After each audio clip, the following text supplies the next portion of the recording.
The American property market started its downfall toward the end of 2007 and continued to go down for 2 years. This represented a risk for the world economy as a whole. In the first year alone, 2.6 million people lost their jobs in the United States. But this figure continued to rise until the number of those who lost their jobs reached 8.8 million, according to the figures published by the U.S. Bureau of Labor Statistics, which is a federal agency. The great majority of those losses were among the people whose wages are 14 to 21 U.S. dollars per hour.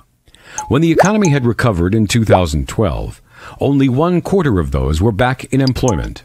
Apart from this, 1 million people lost their jobs in Britain, and the adverse effects spread throughout Europe and, generally speaking, throughout the world. Let us not dwell long on this, because everyone knows this tragedy. Some, however, wonder whether it was avoidable. The realistic answer is that it could not have happened under an Islamic system.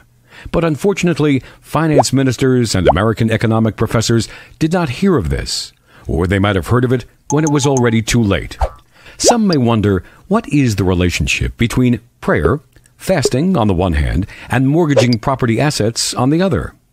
What people do not know is that Islam has put in place certain economic principles that apply to all transactions.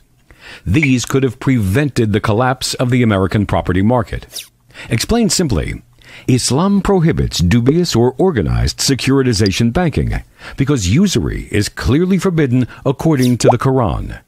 Believers, do not gorge yourselves on usury, doubling your money again and again. Likewise, Islam prohibits selling loans in return for loans. These two transactions were the underlying cause leading to nearly 9 million Americans losing their jobs in the 21st century. Was this a coincidence? Perhaps. What we need to understand is that Islamic economy is based on principles that are completely different from the basis of the world market. The world money market is based on profit, while Islamic economy aims at ensuring and maintaining man's progress. Islam wants the economic system to complement the social and political systems in aiming at social progress. A basic principle is that of profit and loss sharing. This is very different from making borrowing an essential rule, particularly when rates of interest become too high, rendering full repayment impossible, and lead to the repossession of the borrower's home.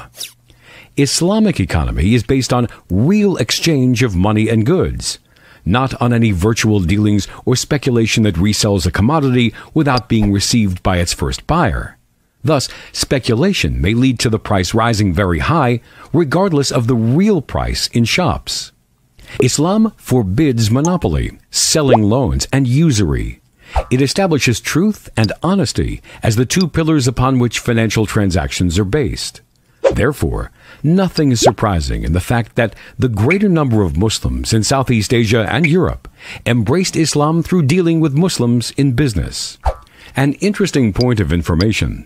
20 years ago, Maurice Allais, the 1988 Nobel Prize winner for economics, undertook a study of the serious structural problem of the liberal world economy. He suggested 2 remedies. The first is to bring the rate of interest down so it's close to zero. Isn't this consistent with the Islamic system? The other remedy is to bring the income tax down to around 2%. Does this remind us of the zakat system in Islam? Food for thought.